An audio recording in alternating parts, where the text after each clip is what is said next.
Hello, welcome to another Purple Insider Extra. Matthew Coller and Sam Ekstrom here. The Minnesota Vikings getting ready to take on the Carolina Panthers. And Sam, I've got big news for you. This game is really important to the Minnesota Vikings season. How do you feel about that? Kind of stunned by the revelation, actually. That's new news to me. I wasn't aware, but I guess if they get a win, they're 500. So yes, this is massive. All jokes aside, and I think if they win this game, then suddenly the bye week is a reset. It's a refresh on the season, and they're still maybe a little behind the eight ball with what's coming up, but they're big picture, they're probably one game worse than you'd like them to be. You can make up one game. You just need to beat a couple good teams in the second half of the year. Right. The hole that they dug themselves with some bad breaks and some missed kicks, although they got a made kick from Greg Joseph this last week. But that has forced them into a position where they really have to go to Carolina and win this game. Now, another broad question for you. What do you think of Carolina as we're getting ready for this game? They had a very easy schedule to start the season last week against the Philadelphia Eagles. It was not a pretty game for the Carolina Panthers. And I've never really known, because the football players are right when they say it's a week-to-week league. I've never really known whether, if a team is coming off a bad loss, are they more motivated? If they're coming off a great win, do they have momentum? I think that when I look at this Carolina team, I see two teams sort of looking in the mirror a little bit. The ESPN Football Power Index has Carolina 15th, the Vikings 14th. They both have some flaws, but they also both have some really great players, and neither has an offensive line that can completely stop the other team's defensive line. I feel like this one should be a really good battle. Yeah, if you weight Carolina's season so far, like against opponent versus the Vikings opponents, I think the Vikings have played many tougher games, except for Detroit. Carolina's had a pretty easy stretch, an enviable stretch to start the year, and whether they deserve it or not, based on their talent, they're 3-2, and they're in the mix. So you have to take a team like that seriously. And sometimes, even if you're not a great team, you start hot, you start kind of playing to that expectation. Now, I think Carolina has actually started declining. They've started playing more to their preseason level, because this is still Sam Darnold, right? Like, let's be realistic about this. Matt Rule is not that much of a genius that he has transformed Sam Darnold. Maybe they're a little less defective than New York, and maybe that's why he looks a little more competent. He does have a couple nice weapons there, really like DJ Moore. Obviously, Christian McCaffrey is a quarterback's best friend, and his status, along with Dalvin Cook's status, something to watch on Sunday. But I think it's that Carolina defense that, everybody was saying today how fast they are. The secondary can run. The front seven is pretty athletic. Hassan Reddick is the third edge rusher that they're going to face, who has 1 million sacks already on the year. So they've got talent, I think, at each level. They invested a lot in last year's draft in the defense, and a lot of those guys are starting to come into their own now in year two, and they're on the rise. So I think that defense is actually going to be tough. And, this Vikings offense, which scuffled indoors the past 2 weeks, I mean, they're going to have to find something here on the road in the way of aggressiveness. And it sounds like they did a little bit of a self-scout this week, kind of expediting that to make sure they came out and did something in the second half. 4 weeks without a second half offensive touchdown. That's unacceptable. Yeah, we were out there this morning at TCO Performance Center, and Mike Zimmer was talking about how he gave a bunch of different small projects to his staff to look at every part of why they have not succeeded very much in terms of second half offense. And then he talked about something that I don't know I've ever heard before, about scripting the plays to come out of the second half, which is an interesting concept. Usually they script the plays to start the game. But I think what it tells you is that if you thought Mike Zimmer was okay with how they've performed the last 2 weeks on offense, he most certainly is not okay with how they've played against Cleveland and against Detroit, and understands that this Carolina defense is suddenly very good. And yes, they have not played Joe Montana and Dan Marino as far as quarterbacks go, but also they've performed to the level on defense that you would expect when you're not playing very good quarterbacks. So Kirk Cousins will actually be one of their tougher challenges that they've faced so far this season. At the same time, they have the capability to pressure him. And I think that there's very little, Sam, that the Vikings can take from playing Carolina just last year, because they seem like, even though I'm not buying them as a Super Bowl contender or anything, they seem like a totally different team on the defensive side.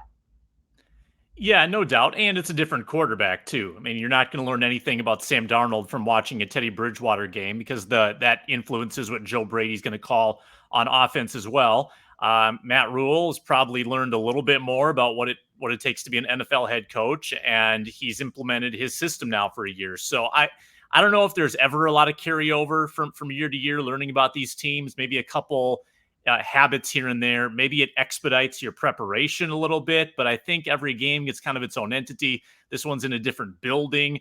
Carolina has more confidence because of their record. So I just think that you can't take a lot from that. And by the way, the Vikings struggled in that game last year and were lucky to win at the end with that late drive to Chad Beebe.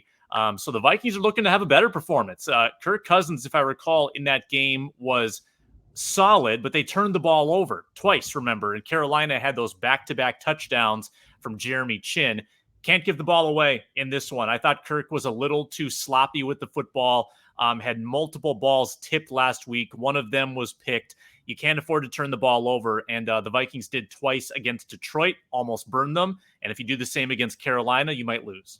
And what's interesting statistically, and I did a piece at our website about this that people can go check out, is the Vikings have both one of the lowest percentages of turnovers as an offense and one of the lowest percentages caused as a defense. And you wonder, will that break one way or the other this week against Carolina? Because it's sort of held steady that their games do not have a whole lot of turnovers, though a couple of them have come in the worst moments. Another thing we heard about is Everson Griffen and his playing time, and how they still don't want to play him as many snaps as they did last week, 72%. But Sam, I think that they've just got to ride the horse as far as they can take. I mean, you've got the bye week coming up. So when you talk about 17 weeks of Everson Griffen, he's got a whole week to ease it back and to recover the way he's been playing, which is, to me, at a Pro Bowl level. I think he's been one of the best pass rushers in the NFL statistically in terms of pass rush win rate. They've gotten far more than they expected when they signed Everson Griffen.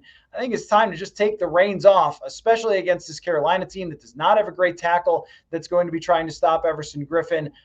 Go nuts and sack Sam Darnold as many times as you can, because he will turn the ball over. Yeah, it's like every week Zimmer and Patterson get up there trying to talk themselves into this pitch count they want to put him on. And in theory, I get it, because we've seen Griffen have fast starts before and then get banged up, with a turf toe or an ankle or a knee, and then tail off. So that might be in the back of their mind. But also, it sounds like he's going to play in the nickel defense 100% of the time. The way Patterson was talking today, he said Everson's going to be out there in the nickel. So if they're leading a game late and other teams are throwing the football, he's going to be out there. So I think that, maybe they're not letting on how much they want to play him. They want to keep DJ Wanham's confidence high and not just rip into him for struggling, which he definitely has. But Griffen's just clearly been better, and there's no shame, in DJ Wanham to lose out to one of the great, Vikings pass rushers of the last decade.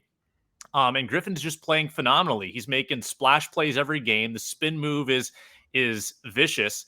And I like the way they handled it last week. They gave him the starting role status. They upped his snaps to close to 50. I think that makes sense going forward. I mean, 72-ish% of snaps last week. If you want to, keep that as your maximum, that's fine. Keep his legs fresh. But I certainly wouldn't decline his role like Mike Zimmer suggested, kind of pulling it back to 30 or 35. I mean, he's not 37 years old, Matthew. He's like 33. I think there's probably a little bit of tread left in those tires. Yeah, we've seen pass rushers go into their mid to late 30s and still be effective in the NFL. One more injury to discuss. Dalvin Cook did not play against the Detroit Lions. Alexander Mattison scored a touchdown, had a big run, but it's just not quite the same as when Dalvin Cook is out there. That's why he's the Pro Bowler, and that's why he's got the big contract. But I think returning early in the week to practice is a big deal in terms of Dalvin Cook's health.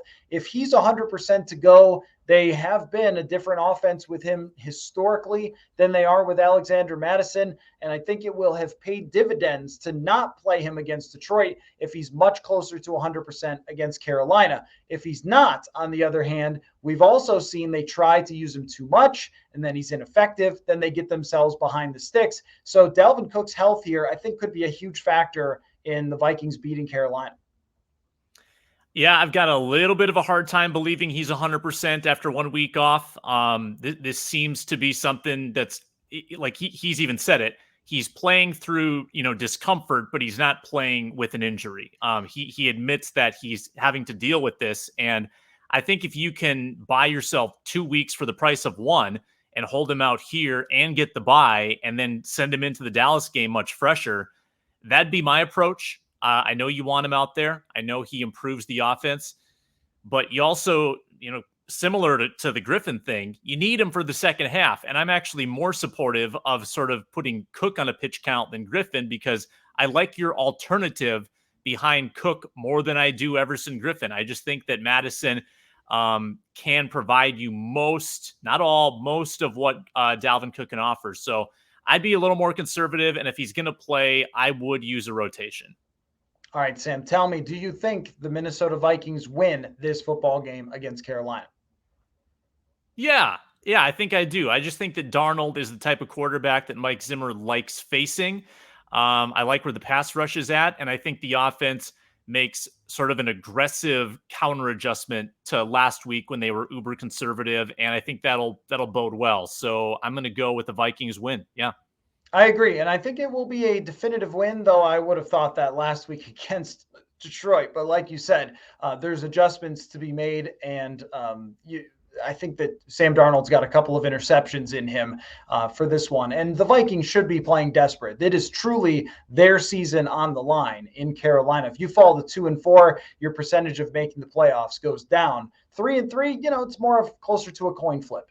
For your chances to make the postseason. So we will see how it plays out, and we will have a post-game video as always. So look for that here on the page. And look, there's a lot to listen to over at the Purple Insider podcast. Morton Anderson, Pro Football Hall of Famer, was on there. We've had all of our usual guests as well. So doing that daily, go to wherever you get your podcasts, type in Purple Insider, check out purpleinsider.substack.com for our written work from out at TCO Performance Center in US Bank Stadium, and we will catch you later.